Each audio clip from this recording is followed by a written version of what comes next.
What's good, Ravens fans? Thank you guys so much for joining me today for another reaction. Today, reacting to First Take, talk about the most dangerous team with 3 or more losses. Like, subscribe, all that good stuff. Let's get to it.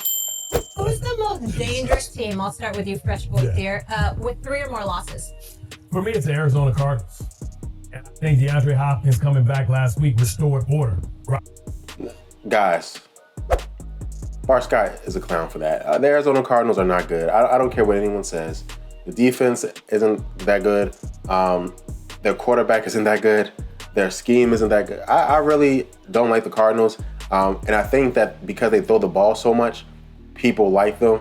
I don't think they're better than any of the teams you can see that have that many losses, other than the Packers. But then again, the Packers have Aaron Rodgers, so to me, I think they're better. But let's just see. Let's keep on watching. Robbie Anderson is going to get a little better to replace Hollywood Brown. We know what this team was last year. This team last year was a playoff team, and we're accustomed to them getting off to a fast start and then fizzling out at the end. I feel like they're figuring it out. They're flying underneath the radar. But DeAndre Hopkins, the best receiver in the game, changes everything. 100 yards receiving in his first game back. I think they're a solid team. I think they'll find a way in a weakened NFC to find their way as a 6 or 7 seed to get in the postseason. Hopkins is special. Go ahead, Swaggo. And I'm not taking a deep breath because I disagree with you, Bart. I do think Arizona has a chance. The history tells me that they don't, but it's a new year, new day. I'm going with the Ravens. I'm going with the formula that we've seen work for years. Outside of last year when they were riddled with injury, the injury reserve had more people on it than the roster for the Baltimore Ravens last year. So I love their style of play. Obviously, they are going to be in games. We've been talking about them losing games in the fourth quarter more than playing bad. So I have confidence and faith in this team. And one thing we don't talk about, and we got to remember, right? So here is the truth of the matter, guys. We have to be honest. We have had a lead in every single game this year. We have been winning in the fourth quarter every single game this year, right? Now, that you can look at it as a good or a bad thing. I look at it as a good thing. That means that if we can get the fourth quarter right, which really means if we can get our running game consistent, then we're going to win these games. So I really honestly think that we are going to be okay. I think that makes us the best team. All these other teams have played bad, 100%, for full games, right? You can see the Packers, the Bengals, the LA Rams, the Seahawks. Even though the Seahawks been playing good in most of their games, but they have played bad 1 or 2 games. And the Cardinals, I think they've been playing bad most of their games. But the Ravens have not played bad in any games. As a whole, they played some bad fourth quarters. And so that does mean something, I think, in the grand scheme of things. So, which is about to sound super boring, that really the Baltimore Ravens have over everybody else, especially in situations like this, is Justin Tucker, which becomes more and more important as you get further along in the season. So I like the Ravens formula. Does it lead you to a Super Bowl? No. I think they're going to have an elite level passing game at some point during the postseason in order to really and truly be a Super Bowl threat. But ultimately, getting into the playoffs, my confidence is there for the Baltimore Ravens because they've shown me nothing otherwise. I'm rolling with. So before Stephen A. jumps in, again, that scared me. If we're going to need a passing game to an elite passing game, not just an elite level passing game, I don't know if we got that in us with our receivers, to be honest. But we do have an elite level quarterback, and hopefully Lamar's enough. With the Cincinnati Bengals. That's where I'm at with it. You heard what Molly said. You love the Bengals. You do love the Bengals, man. Come on now. Jesus. Stay talking about the Bengals. No. I'm just giving respect where respect is due. Now, Jamar Chase is going to be out 4 to 6 weeks with that hip injury. So we going to split the difference and say 5 weeks, all right? Let me tell you what their schedule is over the next 5 weeks. At Cleveland, winnable. Carolina, winnable. Bye week, that's 3 weeks. At Pittsburgh, very winnable. And Tennessee, winnable. And Jamar Chase most That's fair. definitely will be back come December 4th when they going up against the Kansas City Chiefs, when they hosted the Kansas City Chiefs in Cincinnati. Let me tell you something right now. I watched Joe Burrow throw that football. I'm thinking about Chase, I'm thinking about Higgins, I'm thinking about Boyd. So now you got Higgins and Boyd that's going to have to step up. You got Hurst that's there. Joe Mixon is catching the football better than he's running the football out of the backfield. Okay, you got that going on. And by the way, we haven't paid too much attention to this fact, to this reality, okay?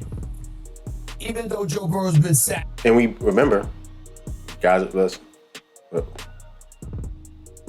Ravens did beat the Bengals. Let's not forget that with their team there. Okay, they had everybody, I think. So we did beat them. Tell them. Sacked 24 times in the first 7 games. It ain't like he's on pace for 51 and get hit 78 at times like he did last year. Okay, so it's a slight incremental improvement. Then we get to the defensive side of the ball. The Cincinnati Bengals team is number 9 against the pass, number 10 in yards allowed, and I think 6 overall in points allowed. Let me tell y'all something. I'm looking at these brothers, and I'm saying, wait a minute now. We've seen Baltimore have double-digit leads. You've seen them lose some. We've seen them win some. Yeah. We've seen things be tight. Each time around, it's a thriller. Give them credit for that. Yeah. They beat Cincinnati already. 19-17. Yep. That's before Cincinnati got their groove on. I'm just telling you. Y'all. Okay. I sure. Again, we have had tight leads and we did beat them 19-17. That is true. But again, they didn't have their groove. I still feel like we didn't get our groove yet, right? Wait, if J.K. Dobbins can come back this season healthy, that's something great. The offensive line is going to keep on continuing to gel together. And then when our defense, again, finally gets something going, right? We've been playing better these last couple of weeks. We haven't been the worst in the league. And so that really does mean something. We can win games if we can hold, based on our offense, what our offense can do, if we can hold teams to that 20-point mark, we will win games for sure. So, again, that's why I say the Ravens. You can sleep on Cincinnati all you want to. But when I see a defense that is at least good, just good, not great, just good. Yeah. But you got an offense that's explosive like that. I mean, with playmakers that can just take it to the house. I'm sorry. With a guy like Joe Burrow that can fling the football the way he can fling that football, that's my team that I'm considering the most dangerous. I thought it was going to be the Chargers. I really, really did. Yeah. But I'm looking at Cincinnati right now. I can't ignore what I'm seeing. Cincinnati might have to be road warriors, though, when you consider they already lost to the Ravens. I think, with the addition of Kadarius Toney, you can chalk up an L for them against the Kansas City Chiefs.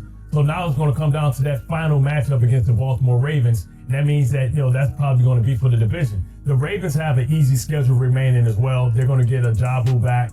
Nobody expected that. The great pass rush from the University of Michigan. They're going to get Bowser back, and they're going to get healthier. So I think it's going to be tougher for them to get out of that division. And so Bowser, again, that's the big thing. Ojabo is going to be good, but he's a rookie. I'm not expecting anything from him. That grand, right? He's a rookie. But Bowser, if we get him back, he can change the game. He's an outside linebacker that has the ability to erase mistakes that our inside linebackers make, right? Which is not a lot of, outside linebackers have that ability to go silent like he does, right? He's also going to provide some better pressure.